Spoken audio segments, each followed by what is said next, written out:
now with music royalty, and that is Carl Cox. You are an inspiration to a lot of young people, a lot of musicians, and there's there'll be a lot of kids out there that just like, I'd love to, they will look up to you, they do look up to you. So like, how did you first get into music and when did it all start for you? Well, it all really started because my family are from Barbados, so they're from the Caribbean islands, and when they came over, because I was born in Manchester basically, and then when they came over, they brought their music with them, and which was soca and calypso music. But also my dad was really into a lot of R&B, funk and soul music. And my mum was into country and western and that kind of stuff. So I had a bit of an eclectic upbringing when it came to hearing music. And I was just exposed to this music from a very early age. Did they play like instruments or anything, or were they just like really into music, like listening to it? Yeah, they were really into listening to music. My mum was always the pianist. She always wanted to be a pianist, and she wanted one of her siblings to be a pianist. So none of us became a pianist. I became a DJ, but I actually do play the piano, and I play it quite well. And there's actually a program out at the moment on Sky Arts 1 called First Love, and there's a 1-hour show special about me and my life about playing the piano. So you ever get to see it? It's a Sky Arts 1. Go and check it out. Carl Cox playing the piano.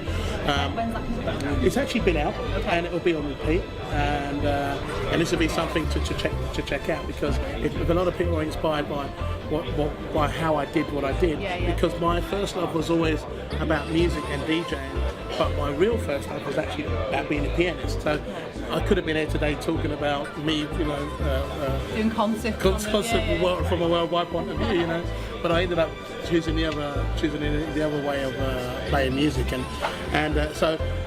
All my music that I make all stems from the piano, and all of that actually stems from my mum. So, because she was always the one that had the piano in the house. Yeah, she had the piano in the house and everything, yeah. So I really started doing what I do, and got into it from a very early age, of 8 years old. They've been really supportive, like your parents and stuff. Obviously, you think it has been really encouraging and stuff like when you were young. Yeah, well, it helps in some ways, because most parents think that you're going to amount to nothing if you don't do something about it. And I did something about it. I basically said to my mum, I'm into this music. My mum was more into it than my dad was more like, get a proper job. Yeah, so you have that as well. Yeah. Oh yeah. And like, you're wasting your time, son. I'm a bus driver, you should be a bus driver too, and that kind of thing. So it's I had to really kind of stand firm and say, no, I'm into this, I'm going to follow my path. So you were quite ambitious, and you were quite clear about like you wanted to write from that young age then? Yeah, I was definitely clear about it, and again, it was really against my mum and dad's wishes, because in the early days they can't visualise where you're going to end up at all, because also there was no road or path for a DJ to be successful. The only time you could be, if it was going to happen, is that you would become a radio DJ, and if you had a radio slot or commercial, and then that was a path for a DJ to walk down.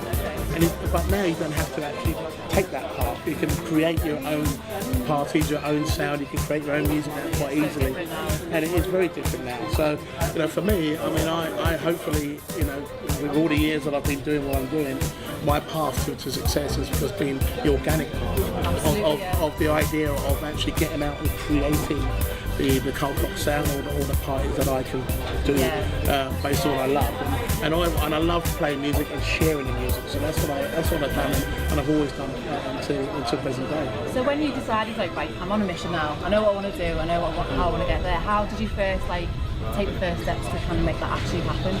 But when I was 15 years old, I was always working on the building trade. I went to college for electrical engineering. I went to college for motor mechanics up to 16, but I was still doing school discos and my friends' parties and stuff like that. But I just found that on one side of the coin I had the DJing kind of semi-career, and I had the building career or painting, decorating, or anything I was doing. You're doing that on the side. So I was kind of doing the two elements, and it got to a point when I had to choose one or the other. And were you getting really busy with your gigs and stuff then? Every weekend I was DJing. Every Friday and every Saturday I was doing either house parties or I was doing a wedding or anything. But it just became word of mouth. Every time I did a wedding, people were like, "This is one of the best DJs I've heard." And so here's a card, you know, that I used to write out. Handwritten. Handwritten card, and then if you want me to come back and do another one, then there it is. You know where I am. And this is how it went for me. I really believed in what I knew I could do. But So you have a lot of self-belief in yourself then. Yeah. And my drive was always for people to understand that even though I loved the pop music for weddings, that I had this drive for black music and for funk and soul and eventually, you know, disco music, and I would incorporate the pop music with that style of music. You were quite adventurous, weren't you? Even like when you started out playing like with different genres and stuff, and maybe playing things that people weren't too expecting. Maybe you were quite like adventurous in that way. And I think that obviously that's paid off. Yeah, I still do that today, and they can't believe it. You know, I mean, even it was quite funny the other day. I mean, I don't really play too many of Avicii records, but I do like levels in some ways. And anyway, I thought, right, I'm going to have some fun with this. So I played one of the hardest techno records, and then I played the Avicii on the other side. Everyone was like, they were like, oh, okay, what's going on here? You know? I only did it the once. But that's what makes you so good. But I love that, you know. I love the fact that you can have fun with what you're doing creatively. And I've always been that person. I've never really wanted to just have two turntables and mix it records seamlessly. I had 3 turntables and basically really create an embodiment of a Cold Cut sound. So down the line I was called the Free-Tech Wizard. Yeah, because you were the person who got that into the whole kind of the scene, equation of DJing. And a lot of DJs couldn't do it because it was a difficult thing. With turntables, that's really hard. It's a difficult thing to do. You never had, you know, a BPM counter telling you, oh, you're at 125 BPM. I had no clue where I was. All I had to do was go, find the groove, and then it goes. Not even with 1, but with 3, 2 and 3. So all the way through by what I do, I've always pushed the envelope, pushed the elements, been creative, had this drive, had this passion for music.